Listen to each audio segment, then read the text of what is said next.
¿Qué tal? ¿Cómo les va? Aquí estamos reencontrándonos un viernes en la pantalla de TV Ciudad haciendo MBD Noticias Edición Central. ¿Cómo te va, Natalia? Bien, muy bien. Ya sintiendo la primavera que se acerca en este día precioso. Sí, un día, la verdad, que espectacular en Montevideo y se notó en las calles, ¿no? Ya el cambio con respecto al abrigo es bastante notorio. El cambio, los plátanos. Es cierto, sí, ya Algunos huele alguna indicios cosita. de la primavera. Es cierto. Esa es la parte menos grata, no la sombra venidera de los plátanos, sino las espículas que vuelan. El costo que hay que pagar. Es lo que tiene, sobre todo en la zona céntrica. Vamos a empezar hablando de información económica porque en el segundo trimestre de este año, del 2022, el Producto Interno Bruto registró un incremento de 1,1% con respecto al trimestre anterior. Ahora, en comparación con el mismo periodo, pero del año anterior, 2021, el incremento es mayor, 7,7%. El informe de cuentas nacionales del Banco Central del Uruguay explica que en el alza interanual incidieron los elevados rendimientos alcanzados en la cosecha de soja que comenzó a exportarse y también la normalización de las condiciones sanitarias en el país. Simplemente un adelanto de lo mucho que tenemos hoy. Hay más, vemos los titulares. Secundaria anunció que habrá sanciones para estudiantes que ocupen centros educativos e impidan el normal desarrollo de las clases. Organizaciones de la sociedad civil analizan presentar el lunes un recurso judicial para revocar el decreto que flexibiliza la política antitabaco. El sindicato de aduanas denuncia que el aumento de cigarrillos de contrabando ocurre por falta de personal y de controles. Reclama más recursos y más trabajadores y trabajadoras. Víctor de la Valle reconoció que el fiscal que debe investigar a su sobrino, el abogado Alejandro Balbi, por la entrega del pasaporte al narco Sebastián Marcet, es amigo de él y de su estudio, donde también trabaja Balbi. El Frente Amplio decidió convocar a autoridades de la Cancillería porque un funcionario designado por el presidente Luis Lacalle Pou para ocupar un cargo en la Embajada Uruguaya en Argentina tiene antecedentes por contrabando. La justicia uruguaya colabora con la panameña con información sobre las cuentas bancarias de Maya Sicurel y Juan Mutio en el presunto lavado de activos del caso Odebrecht.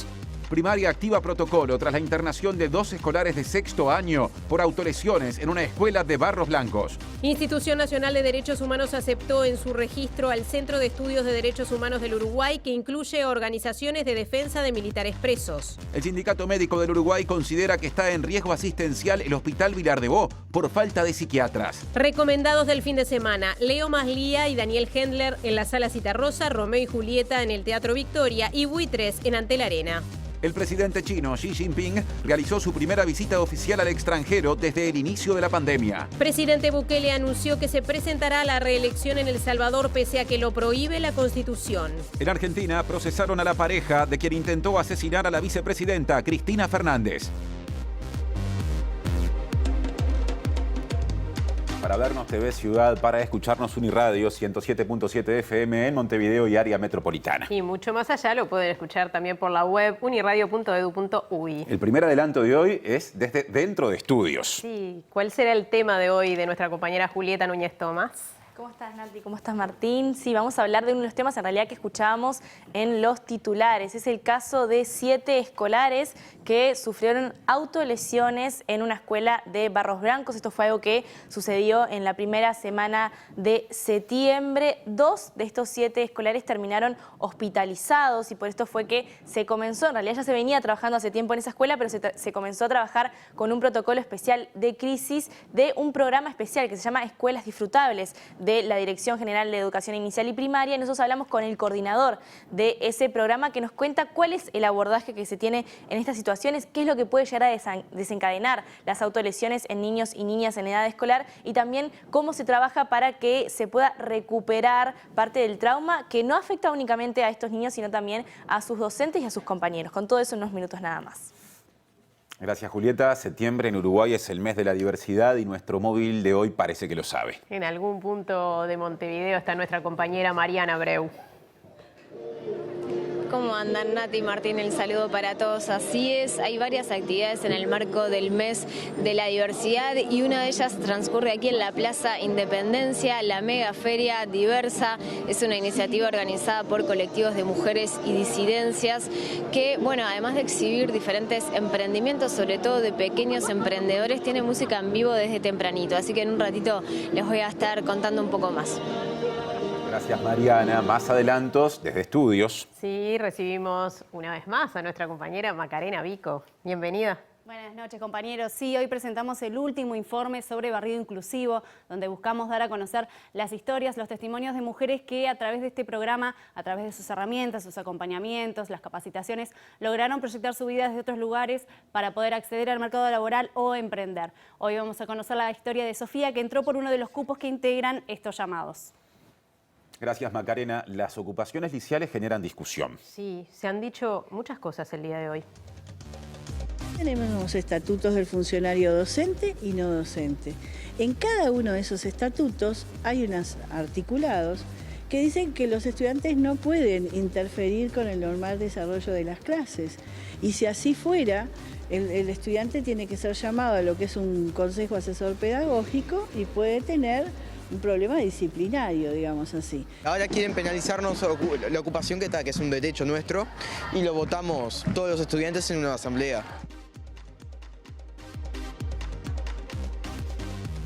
Recién un estudiante del Liceo Dámaso, Antonio Larrañaga, y antes Jennifer Cherro, de la Dirección General de Educación Secundaria. Ya volveremos sobre ese tema. Empezamos contándoles que el abogado Víctor de la Valle calificó como un amigo nuestro, textuales palabras, al fiscal especializado en delitos económicos y complejos, Enrique Rodríguez, que está a cargo de investigar la entrega del pasaporte al narcotraficante Sebastián Marce.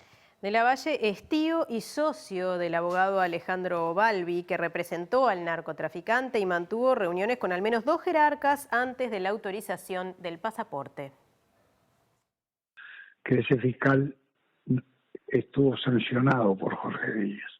Y yo no creo que lo manejen como cualquier otro, ¿no? Y bueno, a ver, los abogados nuestros nos dijeron, lamentablemente, de los 2 fiscales que hay metidos ahí adentro, de que es los que agarran este tema, nos tocó el peor. Pero es el más rápido, ¿eh? Ojalá. No es el peor es el que estaba antes. El de segundo turno lo hubiera citado para dentro de 8 meses. Era un pelotudo que no sirve para nada. El mejor es el de primer turno, bueno, que ese es amigo nuestro y es un fenómeno. Pero este que tocó, como viene de tener una sanción, quiere actuar rápido. Por eso le hizo citar en Interpol enseguida. Entonces yo ahí fui a hablar con él, que hacía tiempo que no lo veía.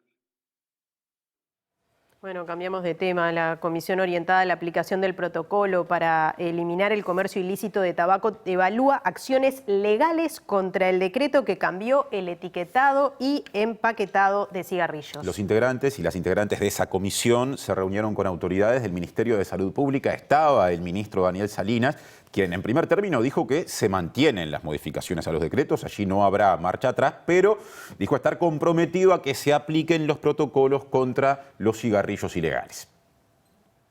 Se están evaluando las acciones legales, seguro va a haber alguna acción legal, lo que se va a ver qué tipo de acción legal es la necesaria. Se violentaron algunas normativas, hay una prohibición, por ejemplo, de publicidad, promoción y patrocinio, se está evaluando hasta dónde está afectando esa normativa. Uruguay ratificó el convenio marco por una ley, o sea, ya hay una ley que avala el convenio marco. Todas esas consideraciones son las que se están haciendo en estos días y el lunes ya es el plazo límite para presentarlo. Así que estamos esperando tener un documento el lunes a la mañana para presentar. Vimos un ministro preocupado por el contrabando, lo mismo que ya se ha argumentado en otras oportunidades. Y como nosotros le decíamos, y creo que logró entenderlo, de que para combatir el contrabando lo que tendrían que hacer es aplicar el protocolo para eliminar el comercio ilícito, que es un protocolo generado por la Organización Mundial de la Salud, que hay una comisión dentro del Programa Nacional de Control de Tabaco ya funcionando hace muchos años y con mucho pienso atrás, y que en realidad esa comisión ya tiene recomendaciones específicas para hacer. Y eso creo que el ministro logró entenderlo hoy. La solución al contrabando no va por una cajilla blanda o una cajilla dura. La preocupación de la cajilla blanda es por aumentar las ventas de la industria, no es por contrabando. El primer compromiso claro hoy, de acá, que nos vamos, es que se va a empezar a licenciar los puntos de venta. Y por otro lado también hacerlo de la trazabilidad del producto, ¿no? Que es otra de las preocupaciones que tuvo en prensa en estos días.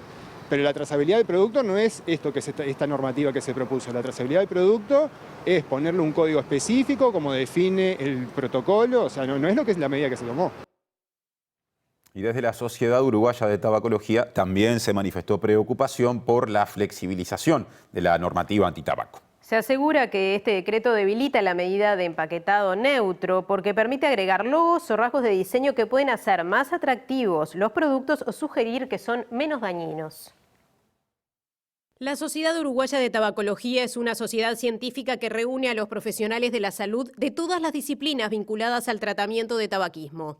En un comunicado sostienen que dentro de los objetivos del empaquetado neutro dispuesto por la Ley 19.273 de 2019 están el reducir el atractivo del producto para el consumidor, eliminar la promoción del tabaco y la posibilidad de inducir a engaño respecto a que un producto es menos nocivo que otro.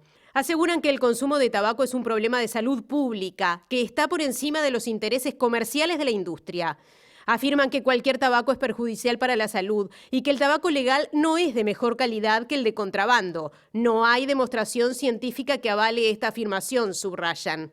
En el documento aclaran que para combatir el contrabando de cigarrillos existe el protocolo para la eliminación del comercio ilícito de productos de tabaco, que establece medidas que han demostrado ser efectivas, como el licenciamiento de toda la cadena de suministro y la trazabilidad de los productos. Además, en el comunicado, aclaran que el protocolo es vinculante, fue aprobado por la Ley 19.259 en el año 2014 y establece que las obligaciones del país no serán cumplidas por la industria tabacalera ni asignadas a esta. El contrabando se combate, además, profundizando la fiscalización, aseguran. A todo esto, el Sindicato de Aduanas denuncia que el aumento de cigarrillos de contrabando se da por falta de personal y de controles. El colectivo expresó que hubo unos 711 controles aduaneros vinculados a esta temática en los últimos 4 años por un valor cercano a los $3 millones. Desde la Dirección Nacional de Aduanas, desde el Sindicato de Aduanas, hace mucho tiempo que venimos reclamando, denunciando la falta de personal y el desmantelamiento de los controles. Hay que recordar que el CAROU, que es la ley 19.276, en el artículo 11 es muy claro, habla de la preeminencia en los controles, que lo tiene la Dirección Nacional de Aduanas por encima de los demás organismos, por debajo de la justicia. Para el combate del contrabando se necesita tecnología, se necesita personal, y bueno, cada vez somos menos.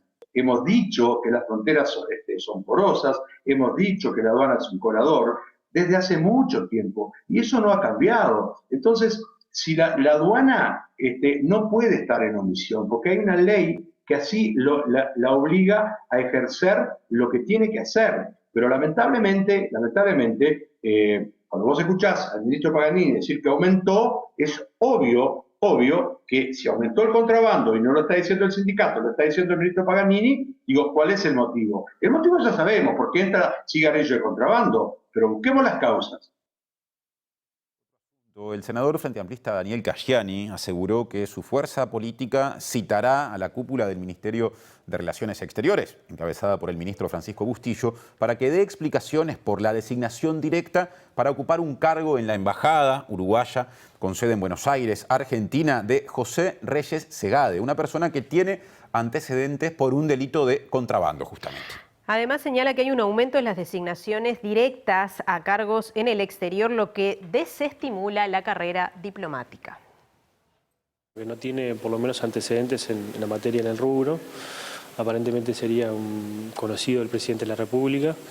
Y bueno, habrán surgido en las últimas horas algunas novedades acerca de que podría haber estado procesado por contrabando en el año 2002, lo cual agudiza un poco más la preocupación que teníamos en aquel momento que hicimos el pedido de informes. Y bueno, y en ese sentido nosotros queremos que la Cancillería pueda tener un ámbito en el Parlamento Nacional para explicar un poco más esta situación.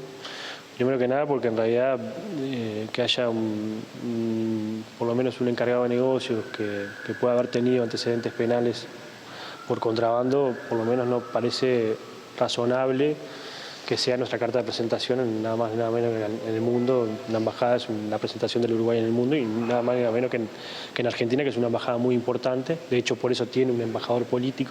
Una preocupación más general que estamos teniendo, que es un poco el deterioro que está habiendo de la carrera funcional del servicio exterior en la Cancillería.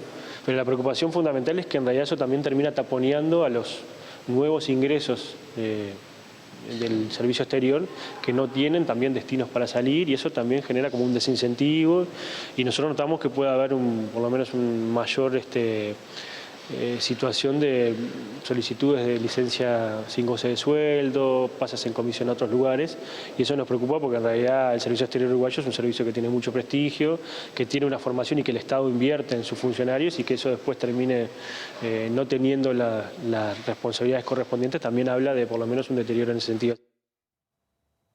Y ahora pasamos al móvil de hoy. Sí, linda tarde para estar en la Plaza Independencia, ¿no? Mariana Abreu. La verdad que sí, bien lindo el día de hoy, que comenzó temprano en la Plaza Independencia en lo que respecta a esta mega feria diversa, una feria de emprendimientos organizada por mujeres y disidencias en el marco del mes de la diversidad. Y vamos a hablar con la coordinadora de esta iniciativa, Carla Fulques, para que nos cuente un poquito más, Carla, bueno, cómo surgió esta movida y quiénes participan de esta mega feria diversa. Bueno, esta iniciativa surgió por el mes de la diversidad, más allá de la marcha de la diversidad, le dimos un contenido artesanal, cultural, y más que nada darle también contenido a las mujeres jefas de hogar que están haciendo por sus propias manos su trabajo para poder llevar un alimento a su casa con las artesanías que hacen, ¿viste? El contenido cultural más que nada también por los artistas que vinieron, que fueron muy diversos, vinieron gente para bailar también flamenco, tuvo una compañera que vino a relatar un cuento de una escritora uruguaya que estuvo muy lindo para poder darle empoderamiento a las mujeres. Tuvimos un taller de unas compañeras que son mismos de Femiferia, contarnos su historia, que eran compañeras que habían sufrido violencia doméstica y tuvieron la iniciativa de juntarse y armar un proyecto de maquillaje para poder salir adelante. Ellas maquillan para el carnaval, a mujeres que van a bailar, todo diversas maquillajes que hacen las compañeras, ¿no? También tenemos cantantes de rock como Bola de Fuego, que vino, el Indio Salgado, que está tocando ahora, que es el cierre de esta actividad. Más bien vinieron colectivos de toda la zona metropolitana, tenemos colectivos de progreso, mujeres de progreso. Acá te vas a dar cuenta cuando recorras la feria que son muchas mujeres. También tenemos colectivos del grupo de LGTBQ+, que también tenemos compañeras que son indígenas, afrodescendientes. Abrazamos a todas las compañeras que quieren venir a participar, y vamos a estar en otra exposición también de Megaferia, que fue todo un éxito, porque el público que vino fue brutal. Carla, justamente el próximo viernes hay otra Megaferia. ¿Dónde va a ser y cuáles van a ser las características? Bueno, las características van a ser las mismas. La idea es a partir de la 1 de la tarde va a haber espectáculos artísticos, pero vamos a empezar a las 10 de la mañana. Va a ser más bien comercial el horario, de las 10 de la mañana hasta las 20 horas, ¿no? Entonces la idea también es poder darle entretenimiento a los niños, como vieron ahí, que está el pelotero, que los niños están disfrutando precioso, que sus papás están comprando, disfrutando de esta feria, y va a ser en la Universidad de la República. Vamos a estar en la vereda de la Universidad de la República y el callejón de la Universidad de la República, para también darle un contenido cultural, artesanal, y también visualizar el trabajo que hacen estas mujeres, estos hombres también, de todas las edades. Son muy diversos los colectivos que vinieron, pero la mayoría son todas mujeres. Me decías, Carla, también que además de estas exposiciones en concreto, se realiza una red de apoyo entre las diferentes mujeres y disidencias con ayudas para aquellas jefas de hogar que, bueno, no puedan solventar y mantener su casa. ¿Cómo es este funcionamiento? La red de apoyo que hacemos, para más concreto, Femiferia ayuda a toda aquella mujer que necesita ayuda, jefa de hogar, abuela con nietos a cargo, que puede seguirnos en nuestras redes, que estamos en Instagram, Facebook y Twitter, que siempre estamos ahí para contestarle a las compañeras. Esto es muchos colectivos, ¿tá? Que es una red que estamos generando para poder ayudarnos entre todos, ¿tá? La idea es poder seguir tejiendo red, ¿tá? y muchísimas gracias por venir, ¿sabes? Bueno, gracias a vos, Carla Full, que es la coordinadora de esta mega feria diversa. Los dejamos con las imágenes de esta iniciativa acá en la Plaza Independencia y queda hecha la invitación para el próximo viernes en la explanada de la Udelar. Bueno, perfecto, Mariana. Lindas tardes entonces para esta iniciativa. Y se nota por la cantidad de gente, ¿no? Impresionante. Bueno, ya se empieza a disfrutar entonces la primavera. Cambiamos de tema, sí. Martín. Termina hoy la primera semana de la audiencia preliminar del juicio de Panamá por la corrupción derivada de la empresa Odebrecht, que involucra a 50 personas. Y la justicia uruguaya está colaborando con la panameña, por ejemplo, remitiendo información vinculada a Maya Sicurel y también a Juan Mutio, que son 2 de las 3 personas con nacionalidad uruguaya involucradas. De Fojas 49-1256 a la 49-1527 consta la documentación impresa, la cual hace referencia a información proporcionada por los bancos, República Oriental de Uruguay, Citibank N.A., sucursal Uruguay, Banco Itaú Uruguay S.A., Gales Servicios Financieros HSBC Bank, entre paréntesis Uruguay, Banco Santander S.A., Sherstone International S.A., Banco de la Nación Argentina, Banque Heritage Uruguay S.A., Scotiabank Uruguay S.A. y Banco Bilbao Vizcaya Argentina Uruguay S.A., relacionada con Francisco Mutio Cerdeiras y Maya Sicurel Spiller. Se estima que la lectura de la vista fiscal de más de 900 páginas continuará durante unos días más la semana que viene. A continuación de los datos recibidos sobre las cuentas personales de Sicurel y Mutio, la Fiscalía se refirió al tercer uruguayo implicado. Andrés Norberto Sanguinetti Barros también fue vinculado a la presente investigación y en ese sentido, luego de diferentes diligencias realizadas el 16 de octubre de 2017, se recibieron sus descargos a través del cual sostuvo que visitó Panamá 5 veces más o menos entre el 2008 al 2013. Al ser requerido sobre el tema en específico de la República de Panamá, indicó que recibía la solicitud de Odebrecht para solventar la necesidad de referenciar un cliente que necesitaba una cuenta, razón por la cual viajaba un gestor, lo conocía y presentaba la solicitud de apertura de cuenta y hacía todos los trámites que fueran necesarios, así como justificar el origen de la transacción que permitía la entrada de los fondos a su cuenta. Las escuelas, además del rol educativo, muchas veces también son espacios en los cuales se detectan determinadas dificultades. Bueno, sí. Esto tiene que ver con lo que viene. Sí, claro, cumplen un rol importante, sí. Social, sanitario, en fin. Es así, Julieta. ¿Qué fue lo que pasó?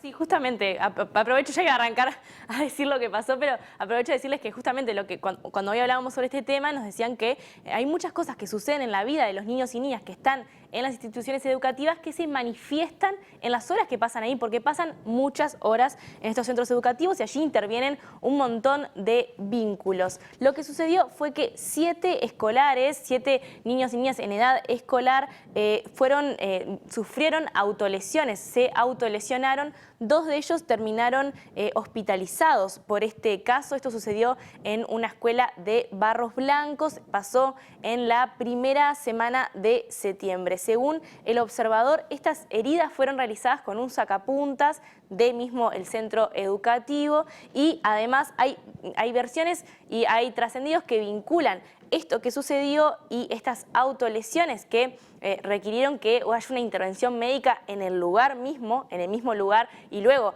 algunos de ellos, como decíamos, 2 fueran derivados a diferentes hospitales. Esto tiene algún grado de vinculación con un videojuego o el personaje de un videojuego que supuestamente lo que hace es ponerle desafíos o prendas o incita a niños o niñas que realicen este tipo de cosas, este tipo de actos de violencia o de violencia hacia sí mismos, que en este caso estaba vinculado, como decíamos, con un sacapuntas. Igualmente nosotros, investigando sobre esto, lo que nos mencionaban desde la ANEP, particularmente desde la Dirección General de Educación Inicial y Primaria, que están abordando este tema, que están trabajando con estos niños, que están trabajando en esta escuela, es que no es estas cuestiones pueden ser precipitantes, pueden generar este tipo de actos, estos vínculos con algún tipo de personajes que están o en videojuegos o en las redes o en audiovisuales también, pero que siempre existe a un nivel más complejo, más multifactorial de por qué sucede esto. Como mencionábamos, hay un programa que trabaja con este tipo de cuestiones, que es el programa Escuelas Disfrutables, y hoy hablamos con su coordinador, Estefan de Cuadro, que nos mencionaba, bueno, cuáles son las características de este tipo de casos y por qué niños y niñas pueden incurrir en las autolesiones. Las situaciones se dan dentro y fuera de la escuela, todo tipo de situaciones, ¿no? Los niños comparten mucho tiempo de su vida con las escuelas, pasan muchas horas y por lo tanto hay cosas que se manifiestan en las escuelas y otras que ocurren en las escuelas. Generalmente las autolesiones son un indicador claro de un sufrimiento importante del niño, que puede ser por una multiplicidad de causas. Generalmente hay una concurrencia de varias situaciones que son individuales, familiares y sociales y contextuales, que frente a determinados precipitantes que pueden ser diversos, producen este tipo de crisis. El centro educativo es tanto un factor de protección, y a eso apostamos, como puede ser un factor de riesgo en determinadas circunstancias. Generalmente una de las cosas que más nos preocupa como generadora de vulnerabilidad en la infancia es la violencia, y la violencia vivida de forma repetida. La violencia vivida de forma repetida genera lo que nosotros llamamos un trauma complejo, que es una de las situaciones que más vulnerabilidad puede generar en un niño a largo plazo, ¿no? A mediano y largo plazo. Julieta, ¿y cómo se trabaja institucionalmente con estas situaciones? Bueno, estábamos hablando en particular de este programa, que es el programa Escuela Disfrutables, que es un programa que trabaja de manera interdisciplinaria. Son profesionales de la psicología y del trabajo social que intervienen en las escuelas con este tipo de vinculación de todos los actores que intervienen, digamos, en el acto educativo. Este programa tiene un trabajo, dos tipos de modalidades, digamos, de intervención. Una que es fija, trabaja en 150 escuelas anualmente con proyectos de 2 años que se pueden llegar a extender un poco más si lo requieren. Son escuelas que se evalúan en términos territoriales dónde intervenir, y allí es que se va y se hace un trabajo un poco más profundo que no tiene que ver con estas situaciones de emergencia. Y otro es a pedido de la propia escuela por este tipo de casos de crisis que necesitan de la intervención. En el trabajo trabajan con los niños y niñas de estas escuelas, trabajan con los referentes adultos como los docentes u otras personas que están en el centro educativo, y también trabajan con la familia, que es una pata fundamental de toda esta interacción que puede generar problemas y conflictos vinculados a la salud mental, también a la violencia, a la convivencia. Todas estas cuestiones son las que se trabajan, y lo que nos mencionaban es que tienen un protocolo de pasos a seguir, primero para poner en protección, para proteger a estos niños y niñas, pero también para seguir trabajando en la recuperación y en la reconstrucción de todas estas cuestiones.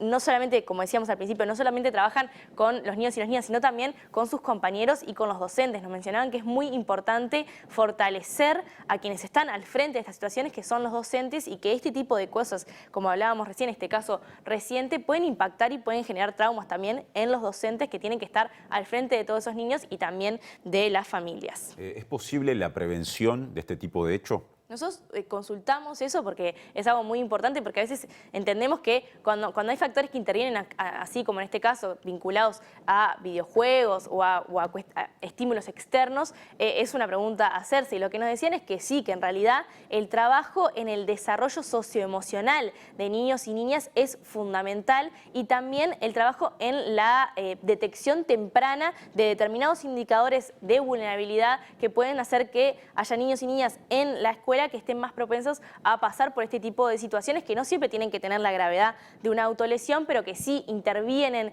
en el esquema de la educación, generando algunos problemas obviamente para el desarrollo personal, social y educativo de niños y niñas. Nosotros le consultamos, como decíamos recién, a Estefan de Cuadro, cuáles son los efectos de la intervención, si este tipo de intervención puede llegar o no a ser efectiva. La escuela, y nosotros como programa somos parte de la escuela, hoy por hoy entendemos la escuela como un espacio interdisciplinar donde está habitado por docentes y por educadores, pero también por otros profesionales, como es el caso del programa. Creemos que el trabajo ese interdisciplinar tiene un efecto a mediano y largo plazo, sobre todo cuando se trata de situaciones tan complejas. Es un eslabón más de una serie de intervenciones que son generalmente interinstitucionales, no es solo de la educación y de la institución educativa, pero que tiene un efecto sobre primero que nada sobre la protección de los derechos del niño, que cuando están vulnerados es lo primero que buscamos que se revierta, ¿no? Que haya una protección de esos derechos vulnerados. Y después una recuperación integral, una reparación integral del daño que puede haber sufrido ese niño, ¿no? Y a nosotros nos compete el daño educativo, por ejemplo, ¿no? Cómo habita ese niño en la escuela, cómo de alguna forma se lo apoya para que su tránsito educativo, su trayectoria esté cuidada. Terminó el informe de Julieta, pero seguimos en asuntos vinculados a la salud mental, porque justamente el Sindicato Médico del Uruguay le pidió una reunión a las autoridades de ACE por lo que considera riesgo asistencial de las y los pacientes del Hospital de Vilar de Bo por falta justamente de profesionales de la psiquiatría. El secretario del gremio médico, José Minarrieta, dijo que la situación es grave y que hay que solucionarla a la brevedad. Desde ACE confirmaron que el lunes recibirán a una delegación gremial. El Comité Ejecutivo del Sindicato Médico del Uruguay recibió un informe de integrantes del núcleo de base del Hospital Vilar de Bo que denuncia que en los últimos 2 meses se agravó la situación de ese centro de salud por la falta de psiquiatras, lo que implica riesgo asistencial para los pacientes de ese hospital. En las últimas semanas se ha constatado que no hay cobertura por parte de psiquiatras de la guardia del hospital, que en definitiva atiende la guardia externa, pero a su vez también supervisa y atiende muchas veces a los más de 300 pacientes que están internados, que no se han cubierto como psiquiatras esas guardias, y ha tenido que recurrir ACE a convocar a algún médico general que vaya a resolver situaciones puntuales en el lugar, cosa que nos parece sumamente grave, que realmente estamos, entonces la caracterizamos como una situación grave y urgente, una situación de emergencia que hay que solucionar a la brevedad. Y ahora es tiempo del segundo informe de hoy. Sí, vamos a recibir a nuestra compañera Macarena Vico. Mariana Abreu te iba a decir, pero no, bueno, casi, pero no.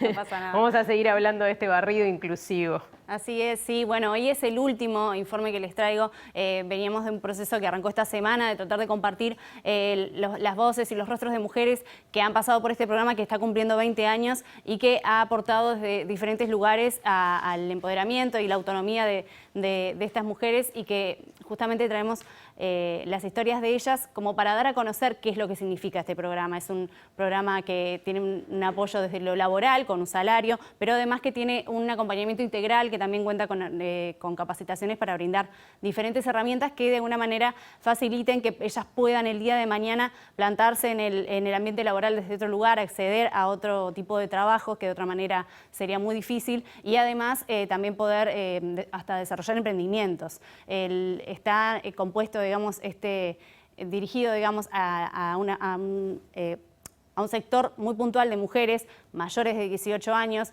sin trabajo, jefas de hogar, que no hayan terminado el liceo, pero también hay un cupo especial. Se trata de un 8% dirigido a mujeres afro, un 4% para clasificadoras, otro 4% para mujeres con discapacidad, un 2% para mujeres trans, para mujeres migrantes en situación de calle, y también un 2% para mujeres privadas de libertad y liberadas. En este cupo fue que entró Sofía, que estuvo en la edición, la última edición, la número 21, 2021-2022, que entró justamente por el cupo. Ella estaba privada de libertad y fue entrevistada mientras estaba en la cárcel, y luego de salir a las 2 semanas ingresó al programa y no dudó en hacerlo porque generó un cambio muy importante para ella. Sofía Val, tengo 25 años y fui participante del programa Barrio Inclusivo 2021-2022. Porque a mí me fueron a entrevistar estando mismo privada de libertad, fue la directora del programa y una de las supervisoras. Yo entré por ese cupo, después cuando empecé, ahí fue como que sentí todo esto y dije, qué bueno el poder salir de la situación que estaba yo y salir con una oportunidad, porque no salí a la nada solamente a decir, bueno, vuelvo a mi casa, vuelvo con mi familia, que es súper importante, pero me dio otra salida de decir, bueno, salgo, pero tengo un sustento que me lo voy a ganar yo. Para mí personalmente lo que más me ayudó fue las capacitaciones, porque a mí me faltaba formarme, para mí. Quizás para otras personas, si tenés ciclo básico completo o la mitad de bachillerato, ya está. No, a mí yo sí sentía que me faltaba y el barrio me ayudó, me lo dio. Y después, en lo que es el tema laboral, levantarte todos los días y decir, voy a trabajar. No es decir, bueno, voy a ver qué hago hoy. No, voy a trabajar, tengo mi rutina, sé que llego, agarro tal cosa, tal otra, me cambio, voy, hago mi trabajo, después a tal hora me voy. Pero siempre en ese marco del estar siempre contenida.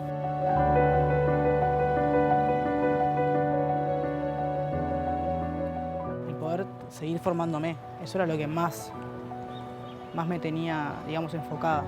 Y bueno, y aproveché lo más que pude las capacitaciones por eso, porque sabía que me iban a abrir puertas el día de mañana, como me están abriendo el día de hoy. A mí me queda todavía quinto y sexto de liceo. Mi idea es terminarlos para especificarme y si tengo la oportunidad hacer una carrera universitaria, que lo que me gustaría hacer sería psicología.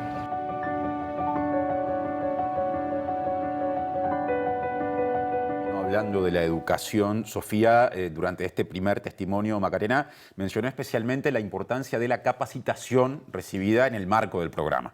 Claro, Sofía tenía un emprendimiento antes de entrar a la cárcel, que luego de pasar por el programa está logrando, a partir de su pasaje y el acompañamiento que se da en ese sentido, diversificarlo y ampliarlo, y terminó en agosto y aún hasta ahora está siendo asesorada y acompañada en ese sentido. Recordemos que hay una capacitación puntualmente en oficios, pero también en emprendimientos donde se brindan herramientas para su producción, para la gestión y para finalmente la comercialización. Ella es un punto que destacó esencial para, de alguna manera, justamente lo que le generó salir de la cárcel y tener un empleo para poder seguir adelante, y también luego de que terminó poder emprender un trabajo propio. Ahora en el último tape vamos a repasar un poco cómo, también lo comentaba en el anterior, lo que le ayudó a dar unos pasos que ella nunca creyó que podría dar finalmente, gracias a este justamente acompañamiento integral que tiene el programa.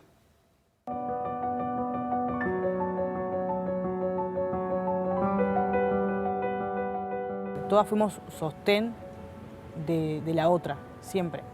Era como que era un lugar, yo lo catalogué así, se lo dije muchas veces a quien era mi supervisora, que era como un lugar seguro. Estaba muy bueno para poder, lo que sea que nos pasara, poder compartirlo, y sabíamos que nos iban a escuchar. Fue muy grato. Me ayudó a dar como pasos que pensé que no iba a poder dar. Y también muy a lo personal. Me motivé y, por decirlo de una forma, me empoderé, como muchas de mis compañeras. Eso creo que nos pasó a casi que todas, por no decirte a todas. ¿Qué le dejás a tu hija con este ejemplo? ¿Qué le dejo? Y en realidad, lo mismo que creo que me dejó mi madre a mí siempre, que fue que si bien se te pueden cerrar un montón de puertas, se te van a seguir abriendo más, pero vos tenés que poner de vos.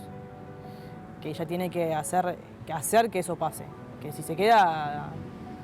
uno se queda quieto, las cosas no pasan, no salen, no te cae nada del cielo.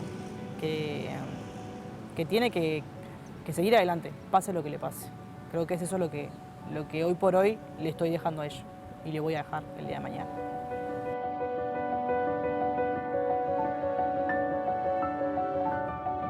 Cambiamos de tema, más adelante tendremos como siempre a Alejandro Gabard en el segmento internacional, pero hace mucho nuestro compañero Eduardo Delgado está en China y eso cada tanto nos permite en este espacio y también en otros de la grilla de TV Ciudad hablar justamente de distintos asuntos, a veces internos de China y otras, como en la ocasión, que le importan al mundo.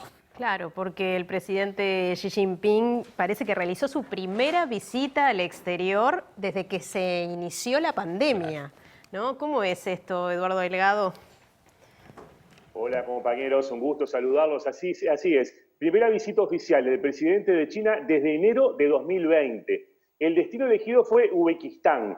Más precisamente es a la Organización de Cooperación de Shanghái, la cumbre de este grupo de países que integran, entre otros, India, Pakistán y Rusia. Entonces, bueno, creo que hay varios puntos que hacen relevante esta visita. El primero, lo que decíamos al inicio, primera visita oficial de uno de los líderes más importantes del mundo, si no el principal, fuera del país tras la pandemia, y además a un mes prácticamente del Congreso, del 20º Congreso del Partido Comunista, donde sería electo por tercer mandato y además donde se definirán grandes líneas de trabajo del gobierno respecto a los próximos años en China.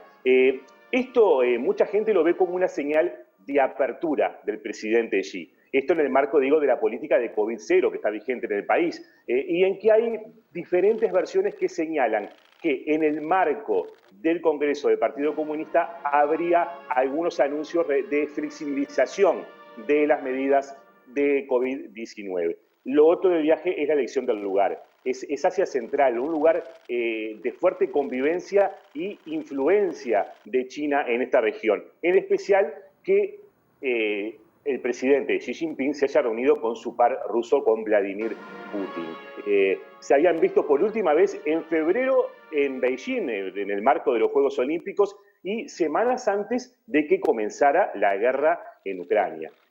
Acá hay un punto importante. Ambos destacaron el muy buen relacionamiento entre los dos países y además el respeto mutuo de las decisiones que cada país toma. También coincidió en algo que en especial destacó mucho Xi, que es que como potencias los dos países tienen que tener un rol fuerte en lo internacional y en lo multilateral. Esto sostiene que es en busca, digamos, de un mundo más estable y no unipolar, en clara crítica a las posiciones de Estados Unidos. Por eso también la significación que haya sido en Asia Central, en que ambos países tienen una relevancia muy importante. En la agenda, si es que lo tuvo el conflicto, la guerra en Ucrania. Bueno, este tema, por lo menos por el lado de China, no hubo declaraciones. El presidente Xi Jinping no habló del tema. Sí hubo alguna mención del lado ruso. Putin elogió lo que denominó política equilibrada de China en cuanto a la guerra en Ucrania. Igual admitió, dejó entrever que hay preguntas y preocupaciones sobre esta situación de parte de sus pares de China. Hay que recordar que China es crítica de la expansión de la OTAN, pero no ha apoyado a Rusia respecto a la guerra en territorio ucraniano. En este sentido, les puedo comentar que algunos analistas acá en China manejaban como un posible error que la primera salida oficial de Xi Jinping incluyera una cumbre con el presidente ruso Vladimir Putin. Esto es porque el país apuesta a ser como un factor de equilibrio, de armonía respecto a las relaciones internacionales. Y acá hay un convencimiento de que de parte de gobiernos y medios de Occidente hay una fuerte campaña contra China y constantes intentos de que, por un lado, China se exprese en contra de la guerra en Ucrania y por el lado de Rusia, obviamente, de buscar un respaldo de China en este conflicto bélico. En ese sentido, Xi no se expresó sobre el tema, al menos públicamente, en esta reunión con Putin, por lo que mantuvo esta posición china de no alineamiento, ¿no?, con ninguno de estos dos bandos en disputa. Ahí estamos viendo el sobreimpreso que también estuvo allí planteada la situación de Taiwán. Sí, era un tema que parecía poco ineludible en la reunión de estos dos líderes mundiales. Y por el lado de Putin, ratificó la posición rusa de apoyar el principio de una sola China, ¿no? Y condenó además lo que considera como acciones provocadoras de otros países, como lo que ocurrió en Taiwán. Xi Jinping también se unió a estas palabras, defendió la política de una sola China y cuestionó las acciones de Estados Unidos, bueno, con visitas sobre todo de algunas delegaciones oficiales a Taiwán. Como les decía, este viaje es también visto en China como una señal de apertura en cuanto a la política de COVID-0, puesto que es el presidente el que viaja al exterior. Tiene una gran relevancia, sobre todo si hablamos de que hace 2 años que no lo hace, y hay que recordar que este país además no está abierto al turismo desde el inicio de la pandemia. O sea, sigue con medidas muy fuertes de testeos preventivos masivos, cuarentenas o confinamientos en zonas donde hay brotes. También hay que recordar que China tiene un número bajísimo de casos de COVID y también de fallecidos por o con coronavirus. Estamos hablando que tiene menos casos de fallecidos que Uruguay, siendo un país con 1.400 millones de personas. Claro, la población uruguaya entra varias veces en esa cifra. No vamos a hacer la cuenta, Eduardo. Entre otras cosas porque tendríamos que tomarnos un segundito, es cierto. Pero creo que es un número que impresiona muchísimo, el tema de que tengan menos fallecidos, y además han sido cifras en general avaladas inclusive por la Organización Mundial de la Salud. Al inicio hubo cuestionamientos a estas cifras, pero ya no los hay, o sea que son cifras que se considera que son reales y que son verosímiles. Y bueno, igual las medidas por eso son muy fuertes, entonces hay como ciertas versiones de que podría haber algún tipo de flexibilización paulatina igualmente, y se notan algunos activos de estos. Comenzaron en las últimas semanas a venir estudiantes extranjeros a retornar al país o algunos a comenzar sus carreras. Hay ciertas señales de apertura, también como la reducción, por ejemplo, de las cuarentenas preventivas de la gente que viene desde el exterior a China. Bien, más de 400 veces entra la población uruguaya en la China. Y sin embargo, en la pandemia Martín eso, ¿no? Rodríguez. Muy bien. Igual me tomé un ratito, ¿no? Lo dejé a Eduardo que hablara para bien.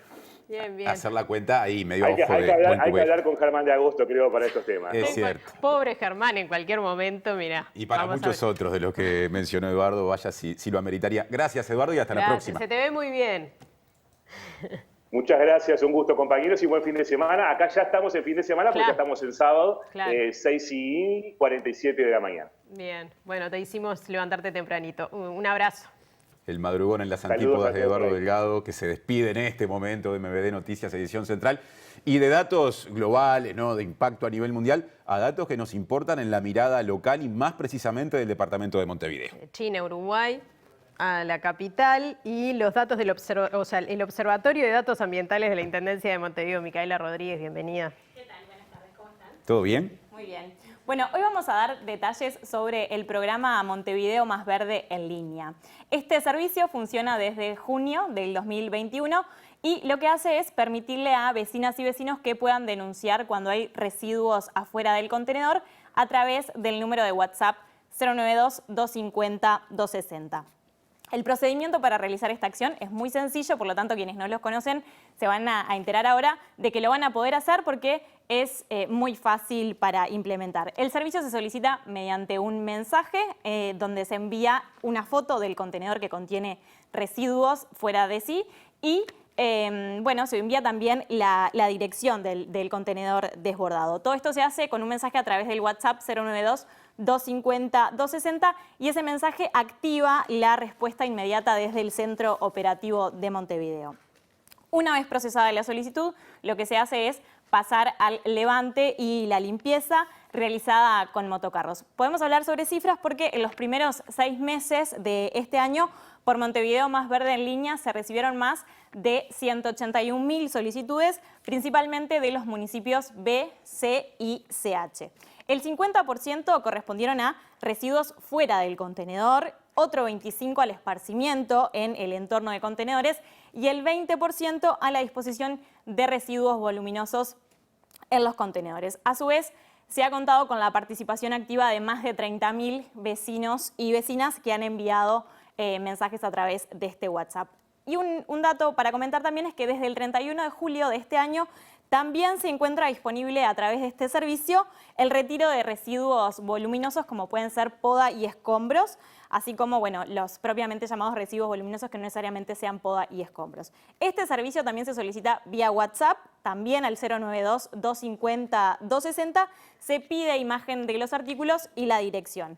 Se levantan hasta 15 bolsas de poda, 5 bolsas de escombro y hasta 5 artículos voluminosos. En el caso de la poda y los escombros, deben pasar 10 días entre la prestación del servicio y una nueva solicitud y esto se realiza sobre todo para descartar situaciones que deben ser resueltas de otro modo con ajuste a la normativa.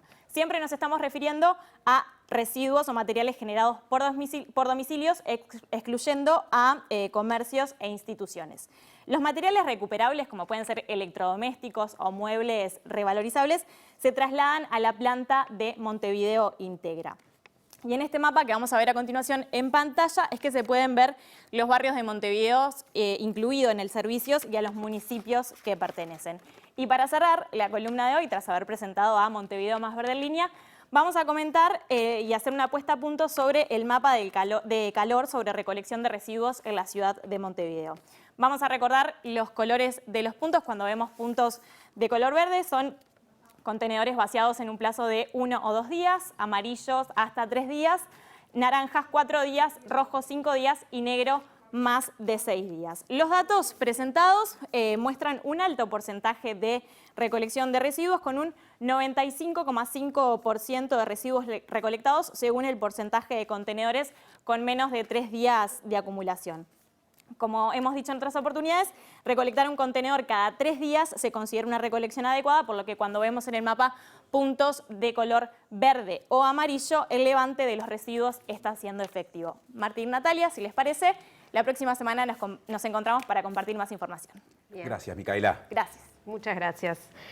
Bueno, y cambiamos de tema, porque Secundaria analiza las sanciones que se podrían aplicar a estudiantes que ocupan centros educativos e impiden el normal desarrollo de las clases basándose en la normativa existente. De este tema habló la directora general de Educación Secundaria, que dijo que a quienes estudian, o mejor dicho, que quienes estudian no desarrollan actividad laboral y por ende no son beneficiarios ni beneficiarias, esas personas jóvenes, de este concepto de la huelga como extensión, digamos, o la ocupación como extensión del derecho de huelga. Nosotros tenemos el Estatuto del Estudiante, que es una herramienta que existe vigente desde el año 2005. También tenemos los estatutos del funcionario docente y no docente. En cada uno de esos estatutos hay unos articulados que dicen que los estudiantes no pueden interferir con el normal desarrollo de las clases. Y si así fuera, el estudiante tiene que ser llamado a lo que es un consejo asesor pedagógico y puede tener un problema disciplinario, digamos así. Entonces yo en este momento lo que ha hecho Secundaria es ver toda la documentación que tenemos vigente y ponerla operativa. No hemos inventado nada nuevo. Hemos hecho la aplicación del Estatuto del Funcionario Docente, no docente y del estudiante. Y a nosotros nos parece que en este momento, en un escenario donde el presupuesto está siendo tratado, tenemos una cláusula de paz sindical, el conflicto está dado de repente en otro subsistema, nos preocupa enormemente que los chiquilines pierdan clases, porque no es el hecho de que si yo no quiero ir, no voy, pero el estudiante no es un trabajador y por tanto no le asiste un derecho a la extensión de huelga que sería la ocupación. Ahora cambiamos de tema porque según datos de la empresa Radar Scantech, que se nutre de los datos vinculados a los POS, ¿no?, los dispositivos para el pago electrónico, en agosto el consumo de las y los uruguayos bajó 4%. El gasto bajó tanto en este mes como en el acumulado del año, aunque la tendencia a la caída se desaceleró a partir de mayo. Según la empresa Scantech, encargada de proveer soluciones informáticas a minoristas, proveedores de servicios, comerciantes y supermercados, en lo que va del año se observa un descenso en el consumo, menos 5%, y un crecimiento en la facturación, más 6%. A nivel de país se ve una caída en todas las zonas en lo que va del año. Salto y Paysandú son los departamentos que presentan los valores más negativos. Dentro de Montevideo también se observan niveles de consumos negativos en relación al año pasado, en todas las zonas, con una mayor caída en los municipios A y D. Respecto a la variación interanual de precios, se percibe un incremento del 11,1% en todas las categorías. Cuidado personal es la que muestra los mayores crecimientos. El promedio de gasto en cada ocasión de compra en agosto fue de 349 pesos, un 1% por debajo del mismo mes del año pasado. En lo que va del año, la caída en consumo es más acentuada en los locales de mayor superficie. Para este informe se consideraron los datos de 1.700 puntos de venta en todo el país y se analizaron 220 categorías de productos, divididas en 4 familias: alimentos, bebidas, cuidado personal y limpieza.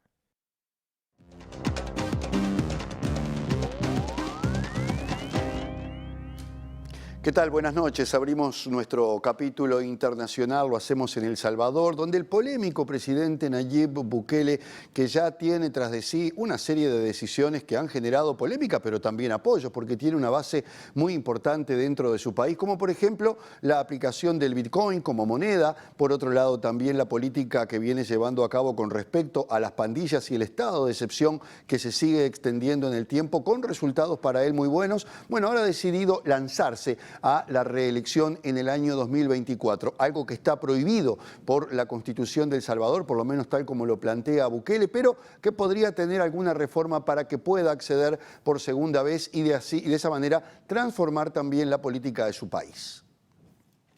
La Constitución salvadoreña prohíbe la reelección en sus artículos 75 y 152, y es precisamente este último el que establece que no podrá ser presidente el que haya desempeñado ese cargo por más de 6 meses consecutivos o no durante el periodo inmediato anterior o dentro de los últimos 6 meses anteriores al inicio del periodo presidencial. A pesar de esto, en septiembre del 2021 la Sala de lo Constitucional de la Corte Suprema de Justicia emitió un fallo que habilita al presidente en ejercicio a competir por la reelección inmediata, por lo que Bukele debería renunciar 6 meses antes de culminado el actual mandato. El presidente subrayó que todos los países desarrollados tienen reelección, por lo que entiende que hay que copiar a los que están bien, ya que las prohibiciones de reelección solo están en los países del tercer mundo, agregó Bukele, quien cuenta con una aprobación del 85% en El Salvador, según un sondeo de la firma investigadora Sid Gallup, publicado en febrero de este año. En mayo, el Congreso, dominado por primera vez por el partido Nuevas Ideas de Bukele, votó para despedir a los jueces del panel constitucional de la Corte Suprema, entre ellos los juristas más veteranos del país, así como al entonces fiscal general, y rápidamente se votó para sustituir a los jueces por otros considerados afines a Bukele, lo que generó duras críticas de Estados Unidos y de los principales grupos de derechos internacionales. Estamos casi a 2 semanas de las elecciones en Brasil y las encuestas no paran de formularse en ese país. Hoy más temprano en MBD Noticias informábamos justamente de una encuesta de Datafolia que mostraba la preocupación que tiene un alto porcentaje de la población brasileña por la violencia que ha ganado esta campaña electoral. Otra encuesta de Datafolia sigue manteniendo los mismos números de ventaja para el expresidente Lula da Silva sobre Jair Bolsonaro. También se conoció una encuesta de rechazo sobre los candidatos y Bolsonaro está encabezándola con el 53% de personas que no lo votarían de ninguna manera. El sondeo establece que el expresidente Lula da Silva se mantiene en primer lugar con 45% de las intenciones de voto, mientras que Bolsonaro bajó de 34 a 33%, una caída que está dentro del margen de error de la encuesta de 2 puntos porcentuales, y luego aparecen Ciro Gómez con el 8%, Simone Tebet con el 5%, mientras que en una eventual segunda vuelta, según Datafolia, Lula vencería a Bolsonaro por 54 a 38%. Por otra parte, Datafolia también midió los niveles de desaprobación y rechazo de los principales candidatos a poco más de 2 semanas para las elecciones, donde el 44% de los entrevistados respondió que la gestión de gobierno de Bolsonaro es mala o pésima, una cifra que estaba en el 42% en la última medición, mientras que el 30% hizo una evaluación positiva del gobierno. El 53% de los entrevistados respondió que no votarían de ninguna manera por Bolsonaro, mientras que el 38% respondió lo mismo para Lula, pero según la investigación, Lula logró reducir la ventaja de Bolsonaro entre los votantes evangélicos de 23 a 17 puntos porcentuales. Los datos que divulgó Datafolia están en línea con la encuesta dada a conocer este martes por la empresa IPEC ex-Ibope, donde Lula obtendría el 46% de los votos en la primera vuelta, mientras que Bolsonaro sacaría el 31%. De acuerdo con estos datos del IPEC, a pesar de la demostración de fuerza que hizo Bolsonaro en los actos del 7 de septiembre, día de la independencia de Brasil, Lula creció 2 puntos porcentuales en comparación con la encuesta realizada la semana pasada. La siguiente noticia trata de un incendio espectacular en China, de un edificio de más de 200 metros en la ciudad de Changsha, una ciudad prácticamente desconocida, pero que es la capital de la provincia de Hunan y tiene 10 millones de habitantes. La buena noticia es que por el momento no hay víctimas, según los bomberos chinos. El incendio ya extinguido afectó al edificio de 218 metros de la empresa estatal de telecomunicaciones China Telecom, en la ciudad de Changsha de 10 millones de habitantes, capital de la provincia de Hunan, y los bomberos que han controlado el siniestro informaron que por el momento no se han registrado víctimas. El fuego provocó una espesa columna de humo sobre toda la ciudad y según las imágenes retransmitidas por la televisión estatal, el incendio ha engullido por completo la torre de oficinas causando daños en al menos una docena de pisos, mientras que en las redes sociales se difundieron imágenes sorprendentes, mientras otros de los videos muestran el humo y las llamas desde el interior del rascacielos. Según una investigación preliminar, el incendio se habría declarado en un muro exterior del edificio que se terminó de construir en el año 2000 y según la televisión estatal china, la relativa modernidad del inmueble podría explicar en parte la ausencia de víctimas, ya que los edificios de las grandes ciudades en China practican de manera regular ejercicios antiincendios. De todos modos, China es escenario a menudo de incendios mortales, cuya razón sería la débil aplicación de las normas de seguridad y las construcciones ilegales que pueden complicar la evacuación. En la Argentina fueron imputados el autor del intento de asesinato de la expresidenta Cristina Fernández y su novia. Estamos hablando de Sabag y de Brenda Uliarte, que están detenidos con prisión preventiva, acusados de intento de asesinato, alevosía y otros cargos que les ha impuesto la jueza Capuchetti. Por otro lado, ayer fue detenida una cuarta persona, en este caso el jefe del grupo de personas que vendía los famosos copos de azúcar que estaban dentro de las sospechas, ya que habían estado rondando la casa de Cristina Fernández previo a este atentado. Por el momento son 4 las personas que están dentro de este paquete de investigación, pero pueden ser más todavía. Fernando Sabag Montiel y su pareja Brenda Uliarte fueron procesados con prisión preventiva por el intento de homicidio agravado y con alevosía de la vicepresidenta argentina Cristina Fernández, ocurrido hace 2 semanas y los embargó por 100 millones de pesos, unos $670.000, según el texto de la resolución judicial. A Sabag se le imputa el haber intentado dar muerte de manera premeditada a Cristina Fernández, contando para ello con la planificación y acuerdo previo con Uliarte y Agustina Mariel Díaz, ambas bajo arresto, según indicó la jueza del caso María Capuchetti en su dictamen. Capuchetti dijo que Sabag es coautor penalmente responsable del delito de homicidio calificado agravado por el empleo de armas de fuego, alevosía y el concurso premeditado de 2 o más personas en grado de tentativa, aunque no procesó a Díaz ni a Nicolás Carrizo, el cuarto detenido por el caso y conocido como el jefe de la banda de los copos, en relación a la tarea que desempeñaban en las calles de la ciudad.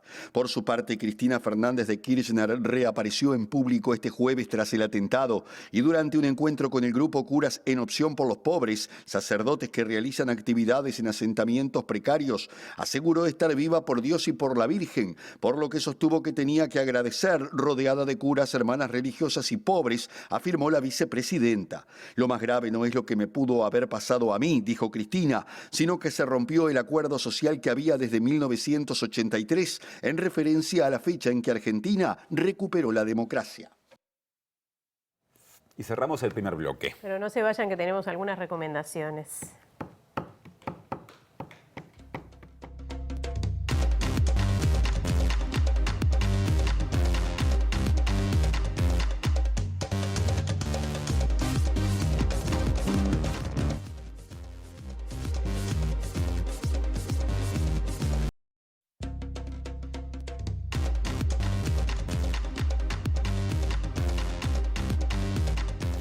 Bueno, y cuando lo vemos a él, sabemos que se viene el fin de semana. Y claro, Juan Castel está pronto y trae la columna con recomendaciones y espectáculos. ¿Cómo andás, Juanchi? ¿Todo bien? ¿Cómo andan? Todo bien. Comenzamos con teatro y una obra muy interesante en lo previo. Por lo pronto, para mí, se llama Influencers y pone sobre el escenario, va a poner sobre el escenario de la Sala Citarrosa a 2 figuras, la verdad que con trayectorias bien interesantes y en ámbitos distintos. Me refiero a Leo Maslía y a Daniel Hendler. Leo Maslía, prestigiosísimo músico, compositor, escritor, un tipo que ha editado, por ejemplo, más de 40 discos, que tiene una trayectoria enorme, tanto acá como en Argentina. Daniel Hendler, actor también muy prestigioso, director, que también en Argentina tiene una trayectoria muy sólida, está construyendo una carrera muy sólida. Se juntaron un poco esas idas y vueltas de Buenos Aires a Montevideo, cruzándose en el barco, los hicieron escribir esta obra. Esta obra se llama Influencers, va a estar en la Sala Citarrosa. El título es un poco a modo de broma.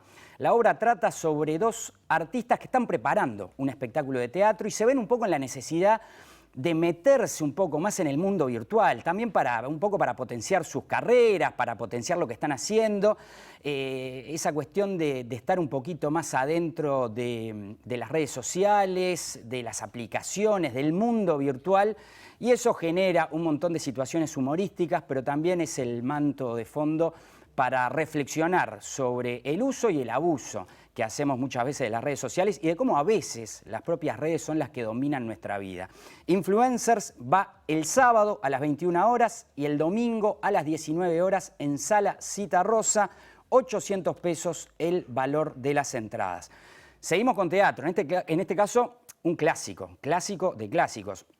Romeo y Julieta es una de las obras más versionadas de la historia. Ese drama, esa historia de amor entre una pareja de jóvenes, de dos familias enfrentadas. Los clásicos siempre, primero, que nunca pasan de moda. Segundo, que siempre admiten nuevas miradas, nuevas versiones. Y es lo que ocurre en esta versión, que es obra del dramaturgo brasileño Lionel Schmidt, un joven dramaturgo brasileño, repito, Lionel Schmidt, que ayorna Romeo y Julieta, lo trae un poquito más cercano y permite también reflexiones sobre cuestiones que pasan hoy en día en nuestra sociedad. Romeo y Julieta va sábados y domingos de septiembre. Estará en el Teatro Victoria los sábados a las 21, los domingos a las 19 horas. El Teatro Victoria, que es una preciosa sala, ubicada en la calle Río Negro, 1477, 450 pesos el costo de las entradas generales. Cierro con música, porque los Buitres se van a estar presentando mañana en el Antel Arena. Estarán presentando el disco Mecánica Popular. Hago una breve historia de esto. Mecánica Popular fue un disco editado en el año 2019. Hacía años que los Buitres no editaban material de estudio nuevo. Editan Mecánica Popular en 2019, lo empezaron a presentar y tenían el show en el Antel Arena, pactado para mayo de 2020.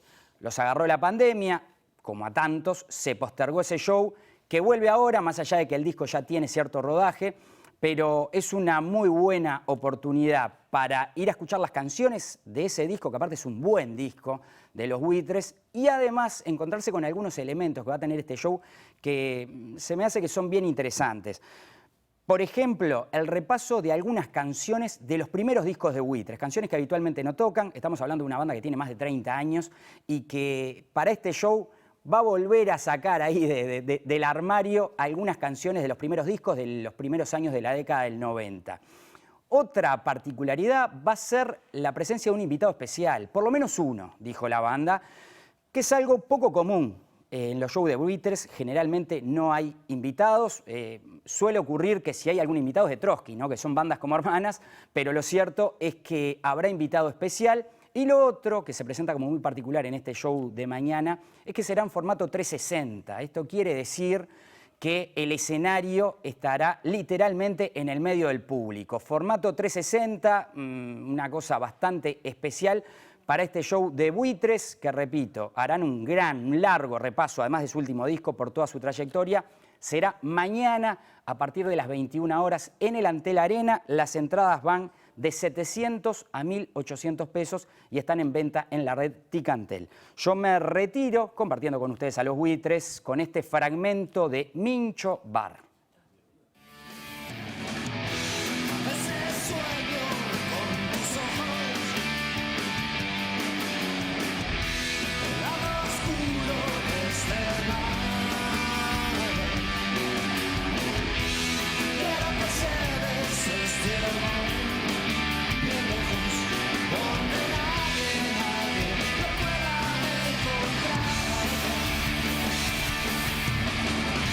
Camino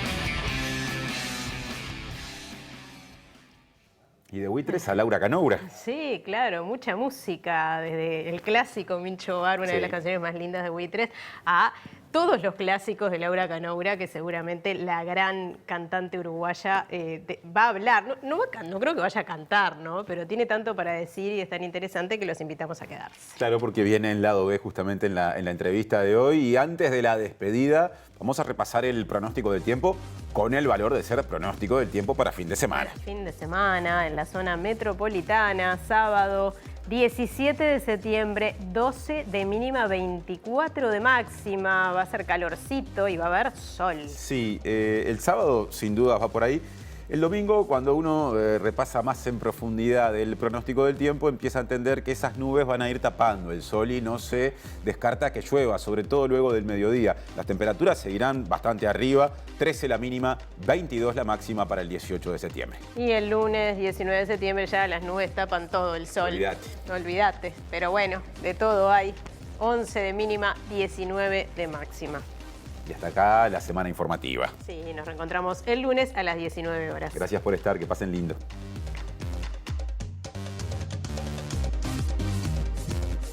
Secundaria anunció que habrá sanciones para estudiantes que ocupen centros educativos e impidan el normal desarrollo de las clases. Organizaciones de la sociedad civil analizan presentar el lunes un recurso judicial para revocar el decreto que flexibiliza la política antitabaco. El sindicato de aduanas denuncia que el aumento de cigarrillos de contrabando ocurre por falta de personal y de controles. Reclama más recursos y más trabajadores y trabajadoras.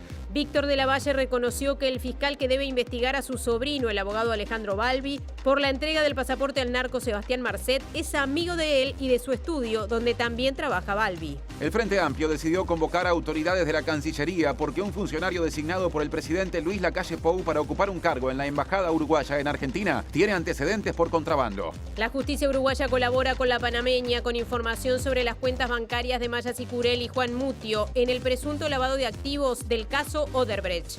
Primaria activa protocolo tras la internación de 2 escolares de sexto año por autolesiones en una escuela de Barros Blancos. Institución Nacional de Derechos Humanos aceptó en su registro al Centro de Estudios de Derechos Humanos del Uruguay, que incluye organizaciones de defensa de militares presos. El Sindicato Médico del Uruguay considera que está en riesgo asistencial el Hospital Vilar de Bo por falta de psiquiatras. Recomendados del fin de semana: Leo Maslía y Daniel Hendler en la Sala Citarrosa, Romeo y Julieta en el Teatro Victoria y Buitres en Antel Arena.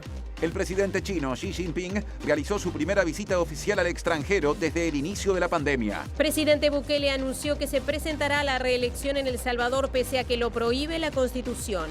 En Argentina procesaron a la pareja de quien intentó asesinar a la vicepresidenta Cristina Fernández.